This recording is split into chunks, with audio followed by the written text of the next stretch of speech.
خاص طور پہ جب میں اور آپ کسی کو دعوت و تبلیغ دیں، کسی کو دعوت دیں، دین اسلام کی دعوت دیں، تو اس وقت ہمیں اپنی گفتگو میں انتہا درجے کی نرمی رکھنی ہے۔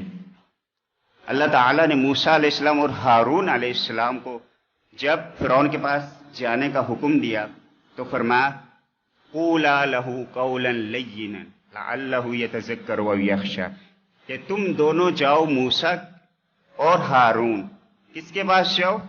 فرعون کے پاس جاؤ، فقولا لہ قولا لینا، اس سے نرم گفتگو کرو، شاید وہ تذکیر حاصل کر لے یا وہ رب سے ڈر جائے۔ یہاں پہ نقطے کی بات یہ ہے کہ فرعون کون تھا؟ آج تک جتنے طواغیت آئے ہیں یا شیطانی طاقتیں آئی ہیں، سب سے بڑی طاقت، طاغوتی طاقت جو ہے وہ فرعون کی تھی۔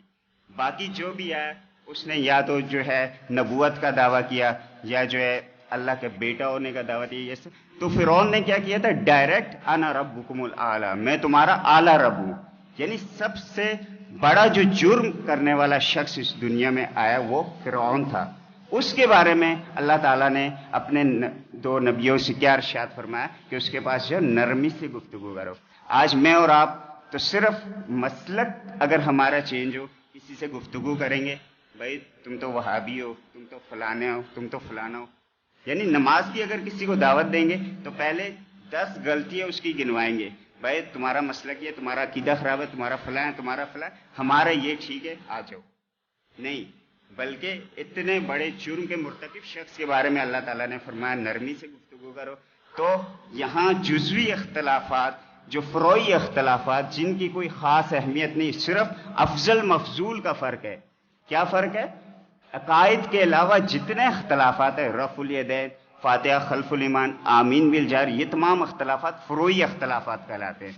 اور اگر ان میں دلائل ہیں تو دونوں طرف دلائل ہیں۔ صحابہ میں، یہ صحابہ کے دور سے یہ اختلافات چلتے آ رہے ہیں، ان کی بنا پر نہ ہم کسی کو جو ہے کسی جماعت اہل سنت والجماعت سے بھی خارج نہیں کر سکتے، اور نہ کسی پہ کوئی کسی قسم کا سخت فتویٰ لگا سکتے۔ ہر کسی سے نرمی سے ہمیں گفتگو کرنی چاہیے۔ جب نرم گفتگو کریں گے تو وہ آپ کی بات بھی مانے گا۔ مشہور سیرت کا واقعہ ہے، اس کی طرف آتا ہوں تاکہ اس واقعے سے بھی ہمیں سبق حاصل ہو، اور انشاءاللہ یہ چیز ہمیں پکی اور پختہ ہو جائے گی کہ جب کسی کو ہم دعوت دیں گے تو انشاءاللہ وہ بات ہماری یقیناً جو ہے سنے گا صبر و تحمل سے۔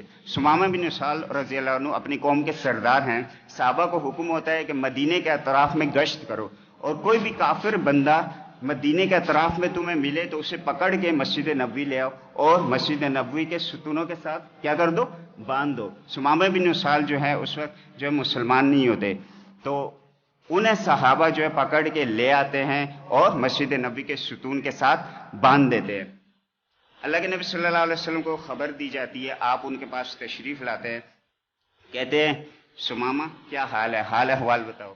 ثمامہ اپنی قوم کے سردار غصے میں کہ میرے ساتھ یہ رویہ مجھے باندھ دیا گیا، کہتے ہیں ان تقتل تقتل ذا مین وان تنعم تنعم علی شاکرین، اے محمد صلی اللہ علیہ وسلم اگر مجھے قتل کرو گے تو بدلہ لیا جائے گا، میری قوم کیا کرے گی؟ بدلہ لے گی، اور اگر تم مجھے بخش دو گے، مجھ پر احسان کرو گے تو تمہیں اس کا بدلہ دیا جائے گا، تم اس کا انعام پاؤ گے۔ آپ صلی اللہ علیہ وسلم کچھ بھی نہیں فرماتے، یہ نہیں فرماتے قل لا الہ الا اللہ تفلح، کہ لا الہ کہو اور فلاح پا جاؤ، یہ نہیں فرماتے۔ اسے دعوت و تبلیغ بھی نہیں کرتے، بلکہ آپ کیا کرتے؟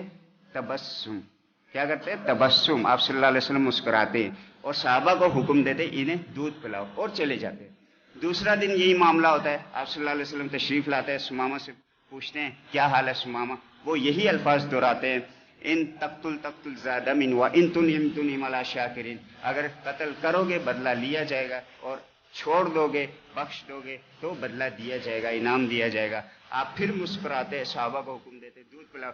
تیسرے دن یہی معاملہ ہوتا ہے، پھر آپ صلی اللہ علیہ وسلم صحابہ سے فرماتے ہیں ثمامہ کو کیا کر دو؟ چھوڑ دو۔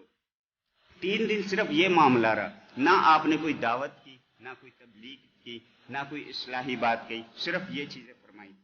ثمامہ کیا کرتے ہیں؟ تھوڑی سی آگے جاتے ہیں، آزاد ہو جاتے ہیں، اور ان کے دل کی جو ہے دنیا بدل جاتی ہے. واپس آتے ہیں اللہ کے نبی صلی اللہ علیہ وسلم کے قدموں میں گر جاتے ہیں اور فرماتے ہیں اے اللہ کے نبی صلی اللہ علیہ وسلم کہ اس روح ارض پر اس سے پہلے سب سے قبیح الیاذ باللہ، یہ سب سے برا جو وجہ چہرہ تھا وہ